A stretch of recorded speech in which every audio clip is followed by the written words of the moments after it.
அரவிந்த், தமிழக அரசு உச்சநீதிமன்றத்தில் தாக்கல் செய்துள்ள இந்த அறிக்கையின் முழு விவரம் என்ன? இது குறித்து விரிவா சொல்லுங்க. உச்சநீதிமன்ற உத்தரவுப்படி கடந்த அக்டோபர் 2வது வாரத்தில் காவிரி உயர்மட்ட தொழில்நுட்ப குழுவானது தமிழ்நாடு மற்றும் கர்நாடகத்தில் 3 நாட்கள் ஆய்வு செய்தது. இந்த குழுவின் தலைவராக மத்திய நீர் பாசன ஆணையத்தின் தலைவர் GSR தலைமையில் இந்த குழு தமிழ்நாடு மற்றும் கர்நாடகத்தில் மிக ஒரு 3 நாட்கள் தங்களுடைய ஆய்வை நடத்தி உச்சநீதிமன்றத்தில் கடந்த அக்டோபர் 18ஆம் தேதி அறிக்கையாக தாக்கல் செய்தது. இந்த அறிக்கையில் தமிழகத்தில் தண்ணீர் தட்டுப்பாடு நிலவி வந்தாலும் தமிழகத்திற்கு எவ்வளவு தண்ணீரை கர்நாடகா மாநில அரசு திறந்துவிட வேண்டும் என்ற எந்த பரிந்துரையுமே அந்த அறிக்கையில் செய்யவில்லை. இதனை நாம் முன்பே செய்தியாக வெளியிட்டிருந்தோம்.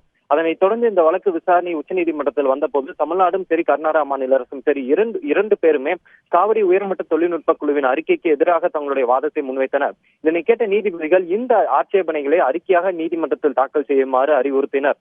அதன்படி நேற்று தமிழக அரசு தரப்பில் அந்த காவிரி விவகாரத்தில் எழுத்துப்பூர்வமான வாதம் தாக்கல் செய்யப்பட்டது. அதே போல அந்த காவிரி உயர்மட்ட தொழில்நுட்ப குழுவின் அறிக்கைக்கு எதிரான தங்களுடைய ஆட்சேபனைகளை இன்று தமிழக அரசு தரப்பில் ஒரு மனுவாக உச்சநீதிமன்றத்தில் தாக்கல் செய்யப்பட்டுள்ளது. சுமார் 13 பக்கங்கள் கொண்ட இந்த மனுவில் தமிழக அரசு முக்கியமாக காவிரி உயர்மட்ட தொழில்நுட்ப குழுவானது தமிழகத்தில் அதிகப்படியான தண்ணீர் தட்டுப்பாடு நிலை வருவதாக குறிப்பிட்டிருந்தாலும் ஆனால் தமிழகத்திற்கு கர்நாடகா மாநில அரசு தண்ணீரை திறந்துவிட வேண்டிய எந்த பரிந்துரையுமே செய்யவில்லை. இதனை உச்சநீதிமன்றம் கருத்தில் கொள்ள வேண்டும். அதே போல காவிரி உயர்மட்ட தொழில்நுட்ப குழுவானது வரும் மே 2017ஆம் ஆண்டு வரை கர்நாடகா மாநிலத்திற்கு சுமார் 89 TMC தண்ணீர் வரை கிடைக்க பெறும் என கணக்கிட்டுள்ளது.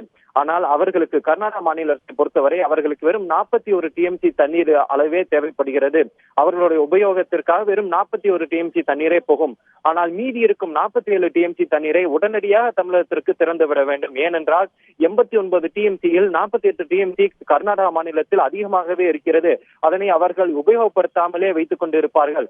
அந்த 48 TMC தண்ணீரை உடனடியாக தமிழகத்துக்கு திறந்துவிட உச்சநீதிமன்றம் உத்தரவிட வேண்டும் என்ற முக்கிய வாதத்தையும் அந்த ஆட்சேபனை மனுவில் தமிழக அரசு முன்வைத்துள்ளது. அதே போல மற்றொரு வாதமாக பொதுவாக தமிழகத்தில் 15 லட்சம் ஏக்கர் விவசாயம் செய்து கொண்டு இருக்கிறோம்.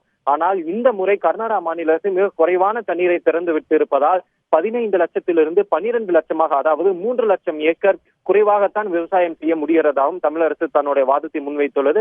அதே போல காவிரி நடுவர் மன்ற தீர்ப்பின்படி அக்டோபர் 13ஆம் தேதி வரை தமிழகத்துக்கு கிடைக்க வேண்டிய தண்ணீரை கர்நாடகா மாநில அரசு இன்னமும் திறந்து விடவில்லை எனவும் அந்த அளவு தண்ணீரை உடனடியாக திறந்துவிட உச்சநீதிமன்றம் உத்தரவிட வேண்டும். அதே போல சம்பா சாகுபடியை நாங்கள் மிகவும் நல்லபடியாக விவசாயம் செய்வதற்கு உச்சநீதிமன்றம் உறுதியளிக்க வேண்டும் என்ற வாதத்தையும் தமிழக அரசு அந்த 13 பக்கங்கள் கொண்ட மனுவில் முன்வைத்துள்ளது.